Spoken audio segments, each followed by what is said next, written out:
Assalamualaikum warahmatullahi wabarakatuh.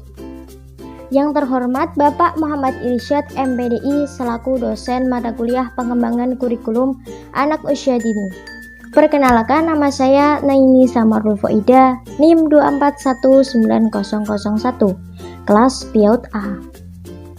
Di sini saya akan menjelaskan yang pertama jenis-jenis pembelajaran PAUD, yang kedua prinsip-prinsip dalam memilih tema, yang ketiga cara membuat webbing tema. Selamat menyaksikan. Jenis-jenis model pembelajaran PAUD. Yang pertama, model pembelajaran klasikal. Yang kedua, model pembelajaran kelompok. Yang ketiga, model pembelajaran area. Yang keempat, model pembelajaran sudut. Dan yang kelima, model pembelajaran sentra. Jenis-jenis model pembelajaran PAUD. Yang pertama, model pembelajaran klasikal.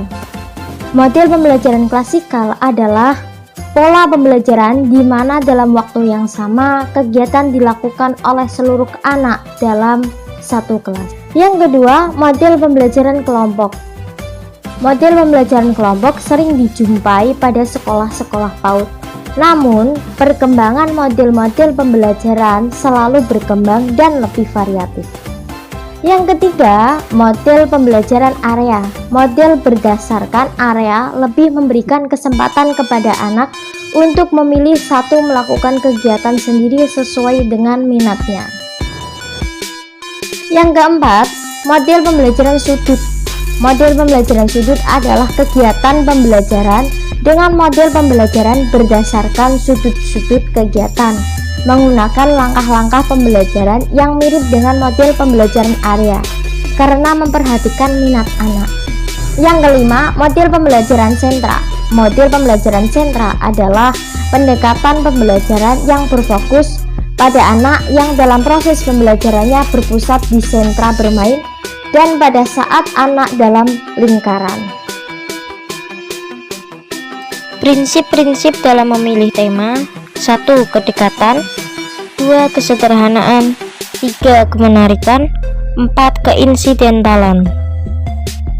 Prinsip-prinsip dalam memilih tema. Yang pertama, kedekatan.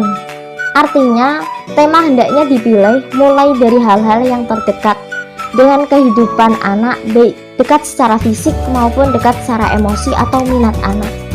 Tema yang terdekat dalam fisik dengan anak misalnya diri sendiri, keluarga, lingkungan alam. Setiap lembaga tentu memiliki kondisi yang berbeda-beda. Misalnya, bagi lembaga PAUD yang lingkungannya dekat pantai, maka tema lingkunganku dengan subtema pantaiku yang indah sesuai dengan prinsip kedekatannya. Yang kedua, kesederhanaan. Artinya, tema yang dipilih yang sudah dikenal anak agar mudah memahami pokok kebahasaan dan dapat menggali lebih banyak pengalamannya. Contohnya, berdasarkan kesederhanaan kita dapat memilih tema binatang dengan subtema ayam melalui subtema yang sederhana kepada peserta didik. Misalnya, jenis-jenis ayam, pakan ayam, cara memelihara ayam, perkembangbiakan ayam. Yang ketiga, kemenarikan. Artinya, tema yang dipilih harus menarik bagi anak dan mampu menarik minat belajar anak. Contoh tema matahari.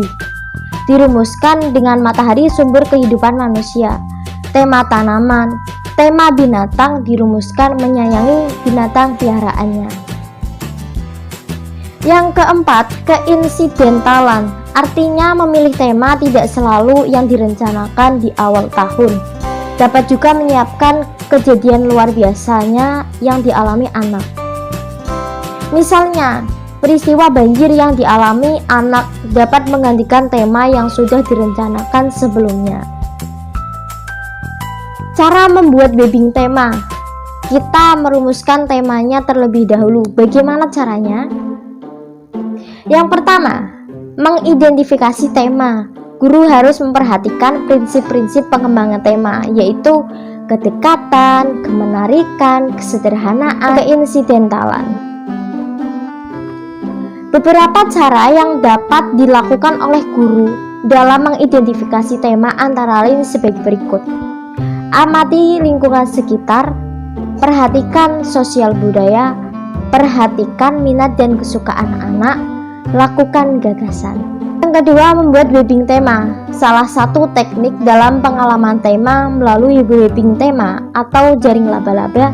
Setiap tema yang telah diidentifikasi dikembangkan ke dalam subtema, bahkan subtema dalam bentuk diagram seperti laba-laba. Sebagai contoh, webbing tema sebagai berikut. Mengembangkan tema menjadi subtema. Contoh di samping menunjukkan pengembangan tema diriku menjadi subtema cita-citaku, identitasku, tubuhku, dan kesukaanku. Cita-citaku, guru, dokter, dan polisi. Identitasku, nama saya Naini, ayah saya Musyafa, ibu saya Noktin Rahayu, kakak saya Asyafiun, dan adik saya Okta. Tubuhku, kepala, badan, dan kaki yang diciptakan oleh Allah Subhanahu wa Ta'ala. Dan kesukaanku, memasak, berenang, bermain bola, menari, dan bernyanyi. Terima kasih, mohon maaf apabila ada kesalahan dan kekurangan. Sekian dari saya. Wabillahi taufiq wal hidayah. Wassalamualaikum warahmatullahi wabarakatuh.